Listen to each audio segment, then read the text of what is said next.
Hello again YouTube, NES Complex here. This is part 4 in a 4-part series on collecting video games. I hope you're enjoying the series so far. This part is going to be all about organizing your collection. If you've missed them, the other parts are about finding games, cleaning your games, and keeping track of your collection. If you haven't checked them out, please do so. As for this one, let's go!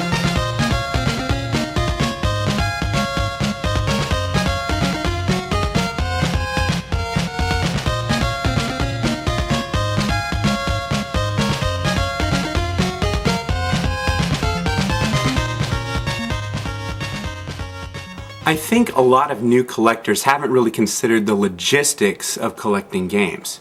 You're going to need lots of space, an understanding family, and hopefully either you're good with woodworking or you've got some money to spend on storage solutions.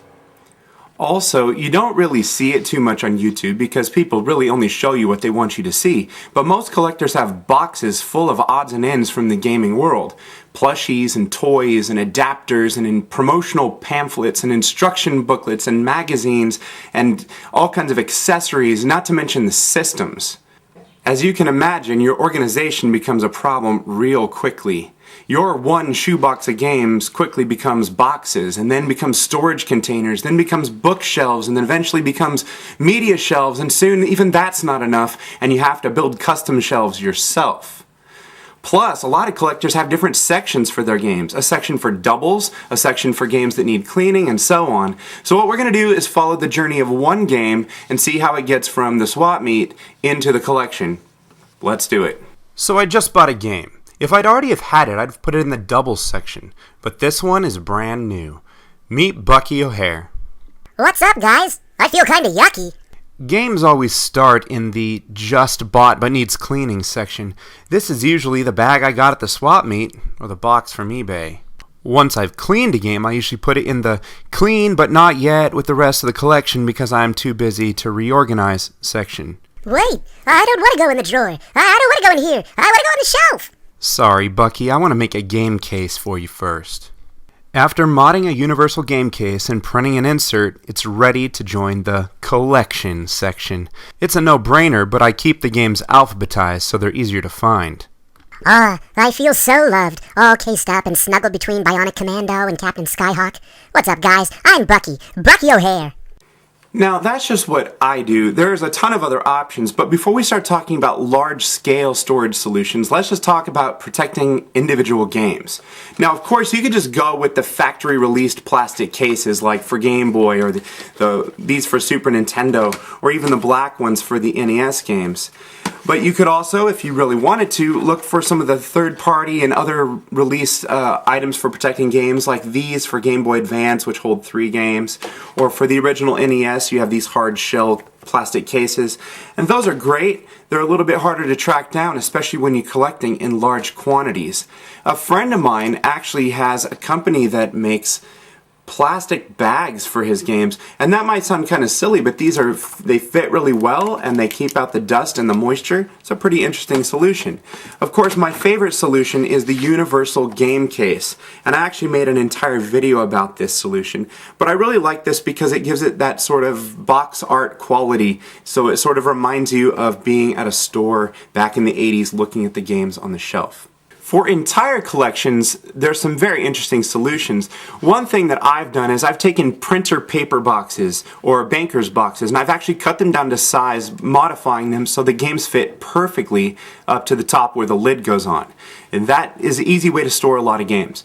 Another similar solution is using plastic storage bins. I know a lot of people like to use these. They stack really well. You can pick them up at a Walmart or a Target. Just got to look for the right one where they fit the best. One way that I use in part that I've seen other YouTubers use, and I know Gamester81 uses this, I think almost exclusively, and that's a system of drawers.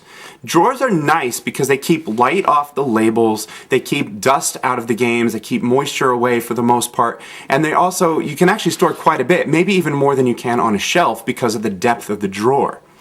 Other interesting solutions.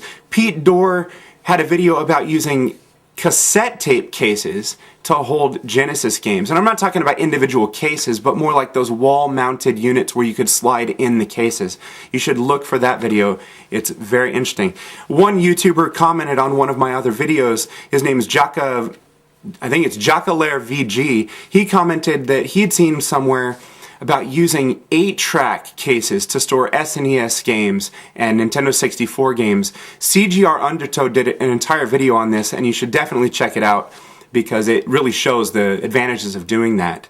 Of course, the standard way, what you see most people do, is use bookshelves. And bookshelves are nice, but unless the shelves actually fit the games perfectly, there's a lot of wasted space, or you have to stack them in some other different fashion, which isn't really the best, most appealing way to do it. So what many collectors resort to doing is either forking over the dough to buy some media cases that are perfectly designed almost for storing games, or to building custom shelves. This is sort of a difficult situation to build custom shelves, but in the end, like these here, they didn't cost that much. It cost $100 and I'm able to store hundreds of games on them. I was able to put it all together in one afternoon and I think it looks pretty good. I saw EDT 1138 had a really unique solution that was, I think, under $20. He just took 2x4s and made them vertical, and then small 1x2 strips of wood that go across as the shelves. There actually was no depth of the shelf, just a piece of wood across the edge, but the games would still slide in there and stack pretty nicely for about $20. So check that out as well.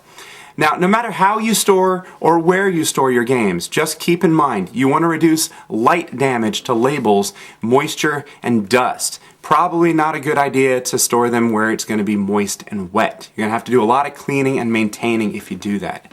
Anyway, I hope you found these videos interesting. I hope you got something out of it. If I left anything out, which I'm sure I probably did, please leave a comment below. Anyway, thank you for watching.